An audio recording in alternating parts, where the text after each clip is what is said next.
कोमल चिड़िया की शादी बादल कौवे से हो जाती है। पक्षियों के परिवार में ये रिश्ता अजीब था, लेकिन बादल कौवा दिल का बहुत अच्छा था, जो कोमल चिड़िया से बहुत प्यार करता था।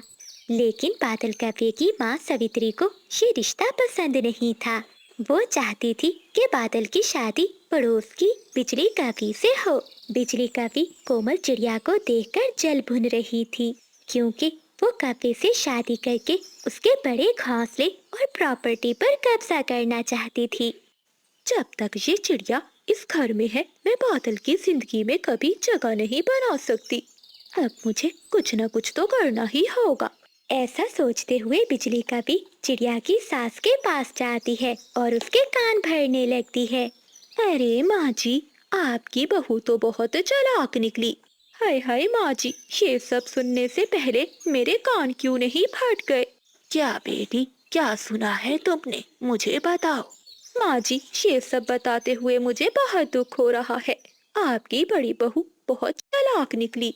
आज मैंने इसे नदी के पास तोते से कहते सुना है कि ये बूढ़ी सास तो मेरे पाँव की धूल है, और कह रही थी कि इस बुढ़िया को मैं जल्द ही शिकारी चीलों के हवाले कर दूंगी।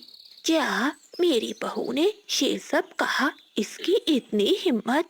मैंने इसे अपने घर की रानी बनाकर रखा और वो मेरे ही खून की प्यासी निकली। हाँ माँ जी, आप भोली हैं।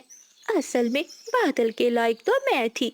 एक ही परिवार है हमारा। ये चिड़िया तो आपका घर हड़पना चाहती है।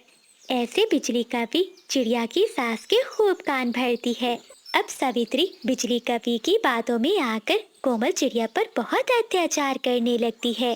अरे ओ कोमल, ये क्या गंद मचाया है? सारा दिन मटक मटक कर उड़ती रहती हो, कभी भी कोई ढंग का काम नहीं किया। जाओ अभी जाकर नदी के उस पार से मेरे लिए नरम नरम घास लेकर आओ और फिर मेरा घोंसला तैयार करो। अगर ऐसा नहीं किया तो तुम्हें रात को अपने घर में नहीं घुसने दूंगी। कोमल चिड़िया अपनी सास की बातें सुनकर बहुत उदास हो जाती है। वो आंसू बहाते हुए वहाँ से चली जाती है। रास्ते में चिड़िया को उसके पुराने दोस्त तोता और कबूतर मिलते हैं। क्या हुआ कोमल बहन, तुम इतनी उदास क्यों हो? जंगल का मौसम तो बहुत खराब है। ऐसे मौसम में तुम नदी के पार क्या करने जा रही हो? तोते भैया, मेरी सास ने मुझे कहा है कि नदी के उस पार से उन्हें नरम नरम घास ला कर दूं। अगर ऐसा नहीं किया तो वो मुझसे नाराज हो जाएंगी। फिर मेरी वजह से बादल जी को बहुत बातें सुननी पड़ेंगी। कोमल बहन, वो बिजली कौवी और तुम्हारी सास मिलकर तुम्हें मारना चाहती हैं। होशियार रहो, कौवे ऐसे ही होते हैं। दूसरी ओर बिजली कौवी बादल कौवे को भी चिड़िया के खिलाफ भड़काती है। बादल, तुम किस चिड़िया के पीछे पड़े हो? वो तो सारा दिन उस नीलू चिड़े के साथ रहती है। बेचारी तुम्हारी माँ अकेली घर में काम करती है और तुम्हारी पत्नी बाहर घूमती फिरती है। देखो जरा मुझे, मैं बस तुम्हारे लिए ही तुम्हारी माँ की सेवा करती हूँ। ये तुम कैसी बातें कर रही हो बिजली? कोमल ऐसी नहीं है, मुझे उस पर पूरा भरोसा है। ये कौवा इतनी आसानी से मेरी बातों में नहीं आने वाला, लेकिन मैं भी बिजली हूँ, इसे फंसा कर ही रहूंगी। ऐसे ही कुछ दिन बीत जाते हैं। एक रात बिजली कौवी और सावित्री दोनों मिलकर चिड़िया को मारने के लिए साजिश करती हैं। चिड़िया, मेरी आवाज सुरीली हो जाए इसलिए मुझे उल्लू पंडित ने बताया है। काली गुफा में एक नीला फूल है, तुम जाओ वो फूल लेकर आओ। अगर मैंने उस फूल का रस पी लिया तो मेरी आवाज बहुत सुंदर हो जाएगी। लेकिन माँ जी, वो गुफा तो बहुत दूर है और इस समय बारिश हो रही है, मैं कैसे जाऊंगी?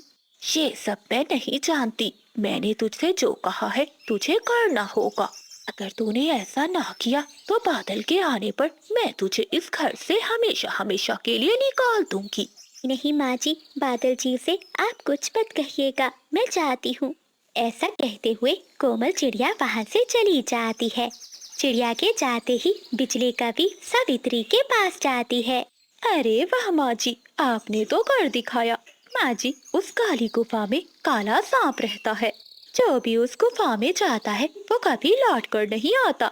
बिजली कौवी मन ही मन में सोचती है, सांप भी मर जाएगा और लाठी भी नहीं टूटेगी। अरे बुढ़िया, खुश हो ले, एक बार मुझे बादल से शादी करने दे, तुझे भी मैं उस काली गुफा में काले सांप को ही दूंगी और फिर इस घर पर मेरा कब्जा होगा। कोमल चिड़िया जैसे ही गुफा के अंदर जाती है तो काला सांप चिड़िया पर हमला कर देता है। कोमल चिड़िया की चीखें सुनकर वहाँ से गुजरने वाली बुलबुल ये सब देख लेती है। वो भागती हुई बादल कव्वे के घर जाती है। क्या हुआ माँ? ये बिजली यहाँ क्या कर रही है और मेरी पत्नी कहाँ है? बादल तुम्हारी माँ को ये बताते हुए भी शर्म आएगी कि तुम्हारी पत्नी उस नीलू चिड़े के साथ भाग गई। क्या ये तुम क्या कह रही हो? ऐसा नहीं हो सकता, मेरी पत्नी ऐसा नहीं कर सकती। तभी बुलबुल वहाँ आती है और वो कव्वे से कहती है, बादल जल्दी करो, तुम यहाँ बैठे हो और वहाँ काले सांप ने तुम्हारी पत्नी पर हमला कर दिया है। मैं अकेली उस सांप का मुकाबला नहीं कर सकती, तुम मेरे साथ चलो। ये सुनते ही बादल कव्वा बुलबुल के साथ भाग जाता है। बुलबुल और बादल कव्वा कबूतर और तोते को भी अपने साथ गुफा में ले जाते हैं। वो चारों चिड़िया को उस काले सांप से आजाद करवाते हैं और फिर सब अपनी तेज चोंचों से उस सांप को मार मार कर जान से ही मार देते हैं। कोमल चिड़िया घायल हो चुकी थी। कोमल, ये सब कैसे हुआ? कुछ नहीं पति जी, मैं ठीक हूँ। बस करो कोमल, और कितना चुप रहोगी? बादल, ये सब किया तुम्हारी माँ और उस बिजली कव्वी का है। वो कव्वी तुमसे शादी करके तुम्हारे घर पर कब्जा करना चाहती है। इसी साजिश में उसने तुम्हारी माँ को भी मिला लिया है।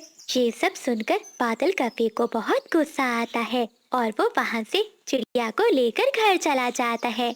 माँ और बिजली, तुमने ये अच्छा नहीं किया। तुम दोनों ने मेरी पत्नी की जान लेना चाही, इसलिए मैं तुम दोनों को चील महारानी के हवाले कर रहा हूँ।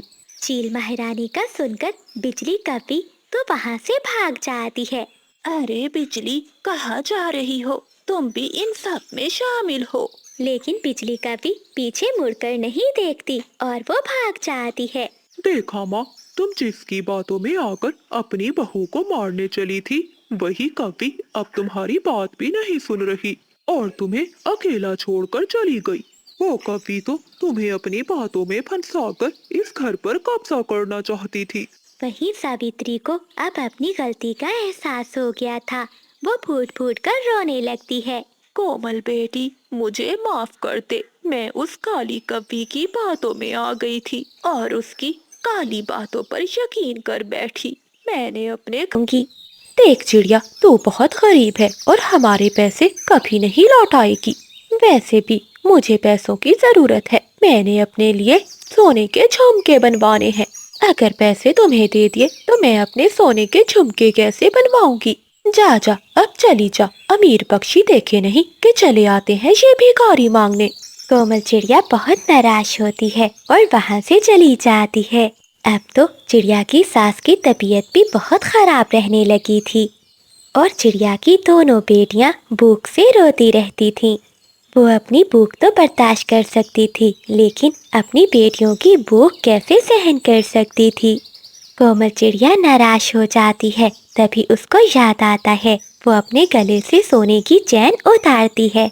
ये हार मुझे मेरी माँ ने दिया था। मैंने सोचा था अपनी बेटियों को दूंगी, लेकिन अब इसका समय आ गया है। इसे ही बेचकर मैं कोई काम शुरू करूंगी।